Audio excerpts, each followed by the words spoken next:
The African sun beat down with relentless intensity, painting the vast savanna in hues of gold and amber. It was a landscape of breathtaking beauty, where life thrived in a delicate, often brutal balance. Here, in the heart of this ancient land, lived Zira, a lioness whose very presence embodied the raw power and untamed spirit of Africa. Her sleek, muscular frame, the glint in her amber eyes, and her regal bearing all spoke of a queen of the plains. She was a skilled hunter, a devoted mother, and a vital part of her pride. But on this particular morning, Zira was not the embodiment of strength. A dark, rubbery band, an old discarded tire, was cinched tightly around her torso, just behind her powerful front legs. It was an alien object, a silent invader from another world, now a cruel tormentor. Every step was a struggle, a desperate, awkward shuffle that sent waves of pain through her body. The tire chafed her skin, hindered her movements, and made hunting an impossible dream. She was starving, her once mighty roars now reduced to weary grunts of frustration. The vast, open plains, usually her domain, had become a prison. She tried to pull it off, clawing at the thick rubber, but it was useless. The sun, once a comforting warmth, now seemed to mock her, highlighting her desperate plight. Her suffering was a stark, poignant contrast to the vibrant life around her. Gazelles bounded by, oblivious. Zebras grazed peacefully, their stripes blurring in the heat haze. Zira watched them, a profound weariness in her eyes, a silent plea for a release she couldn't articulate. This silent battle, this unseen struggle of a queen brought low, was a stark reminder that even the mightiest can be vulnerable when faced with the unforeseen consequences of human presence. Miles away, through a dense thicket of acacia trees, a gentle giant moved with purpose. This was Quito, a lowland gorilla, an elder in his troop, known for his thoughtful demeanor and keen observation. Quito was foraging for ripe fruits and tender shoots, his massive hands carefully sifting through the undergrowth. Gorillas, often misunderstood, possess a remarkable intelligence and a deep connection to their environment. They are not predators, but protectors of their forests, keenly aware of the delicate balance of life around them. As Quito moved through a patch of taller grass, a flash of tawny fur caught his eye. He paused, his massive brow furrowed in concentration. Lions were usually best avoided, majestic but dangerous. Yet, something was different. This lioness was not stalking prey. She was struggling, her movements jerky and unnatural. Quito's sharp eyes, accustomed to discerning the nuances of the wild, quickly perceived her distress. The strange black circle around her was clearly the cause. A primal fear should have driven him away. His instincts screamed for caution. But something deeper, an innate empathy that transcends species, stirred within him. He saw not a predator, but a creature in pain, helpless. It was a rare and profound moment of interspecies understanding. Quito had witnessed many struggles in the wild, but this was different. This was not a natural injury, but something imposed, something wrong. A quiet decision formed in his intelligent mind. He couldn't help her directly, but he knew who could. With a newfound urgency, Quito abandoned his foraging. He moved swiftly, but not frantically, through the trees, a determined purpose in his broad shoulders. He knew the general location of a human outpost, the place where the noisy, strange creatures with their loud vehicles sometimes brought injured animals. It was a risk approaching them, but the image of the struggling lioness, her silent plea, weighed heavily on his gentle heart. He had to try. The path to rescue was just beginning, leading to a crucial meeting of minds and species. Quito's journey led him to the edge of the human settlement, a small, unassuming outpost nestled on the fringes of the reserve. It was home to a dedicated team of wildlife rangers, men and women who had committed their lives to protecting Africa's magnificent creatures. Inside, Aisha, a seasoned female ranger with eyes that held the wisdom of countless sunrises spent in the bush, was meticulously cleaning her tranquilizer gun.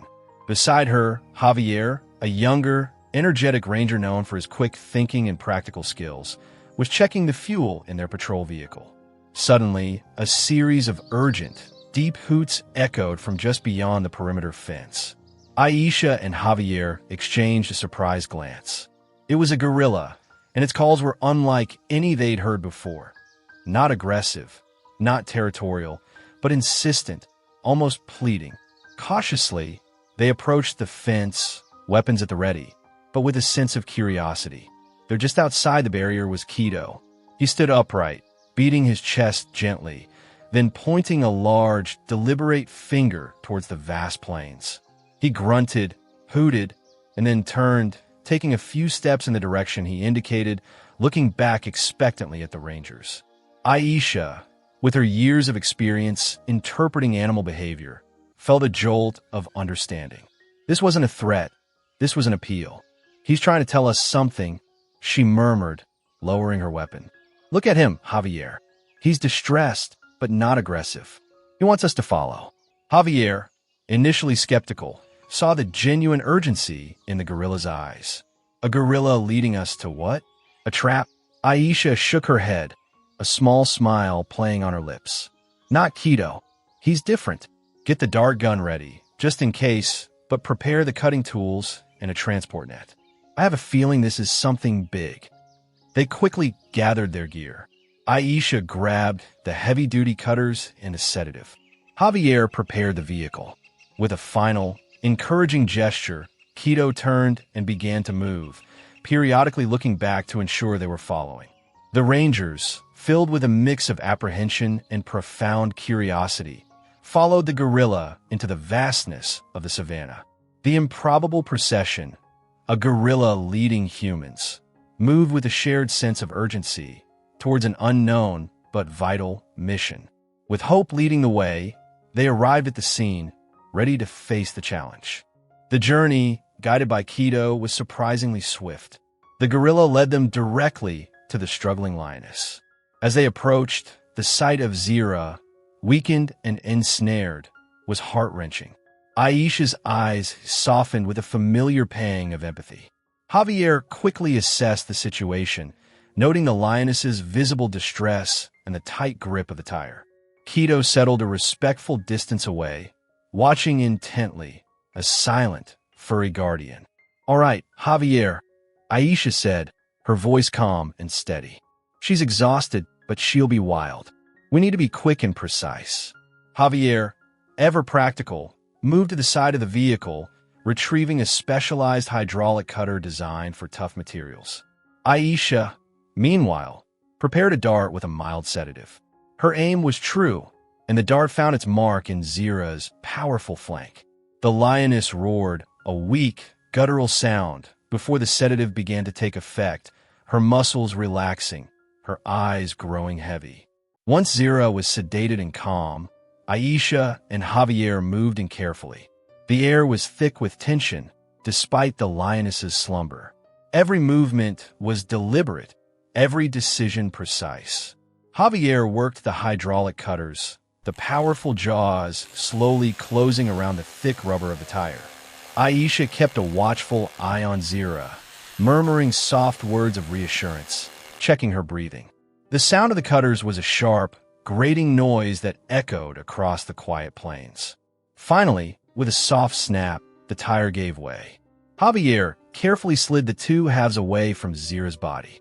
Aisha gently examined the raw, chafed skin beneath, applying an antiseptic spray to prevent infection. Zira stirred, her eyes fluttering open, still groggy from the sedative. She blinked, confused, then slowly, tentatively stretched her limbs. The relief was palpable, a silent exhalation that seemed to ripple through the air. As the sedative wore off, Zira rose, her movements initially hesitant, then gaining confidence. She looked at the rangers, then at Keto, still watching from afar, a glimmer of something akin to understanding in her gaze. With a powerful leap, she moved away, testing her newfound freedom. The pride, drawn by her scent, emerged from the distant trees. A chorus of soft chuffs and greetings filled the air as Zira was welcomed back into her family, a testament to her resilience and the unexpected intervention that saved her. It was a visually driven, emotionally charged conclusion to the central conflict, leaving a profound sense of satisfaction and joy. The story of Zira, Quito, Aisha, and Javier is more than just a dramatic rescue. It's a profound echo of empathy that resonates far beyond the African plains. It's a testament to the unexpected connections that bind us, across species, across landscapes. We witnessed Quito, a gorilla, exhibiting a compassion that transcends the boundaries of the animal kingdom, demonstrating an innate understanding of suffering and the will to seek help. His actions remind us that intelligence and empathy are not solely human traits. Then there are Aisha and Javier, the dedicated rangers. Their readiness to trust an animal's plea to put themselves in a potentially dangerous situation speaks volumes about their commitment to wildlife. They represent the countless heroes who work tirelessly, often unseen, to mitigate the impact of human presence on the natural world. This incident also serves as a stark reminder of the often unseen consequences of our waste. That discarded tire, a seemingly innocuous object, became a deadly trap, highlighting the urgent need for responsible waste management and a reduction in single-use items. It's a scientific reality that human-made debris, from plastics to old tires, poses a significant threat to wildlife globally, entangling, poisoning, and disrupting delicate ecosystems. But this isn't a story meant to evoke guilt. It's one of empowerment and subtle solutions. It reminds us that every ripple in the pond creates a wave. Every small act of kindness, every conscious decision to reduce our environmental footprint can contribute to a larger, more compassionate world. Perhaps it's choosing to recycle that old tire instead of discarding it carelessly. Perhaps it's supporting organizations that work on wildlife conservation and cleanup efforts. Or perhaps it's simply being more aware of our interconnectedness with the natural world, understanding that the choices we make, however small, can have a profound impact. The story of Zira's liberation, born from an unlikely alliance, whispers a powerful truth. Hope can be found in the most unexpected places, and solutions often emerge when empathy guides our actions. It's a gentle reminder that we are all part of a larger, intricate web of life.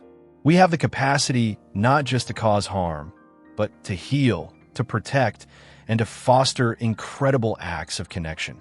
If this story moved you, imagine the countless others waiting to be told. Tales of resilience, connection, and the surprising solutions found in nature. Don't forget to like this video, subscribe to our channel, and hit the notification bell so you don't miss our next journey into the heart of the wild.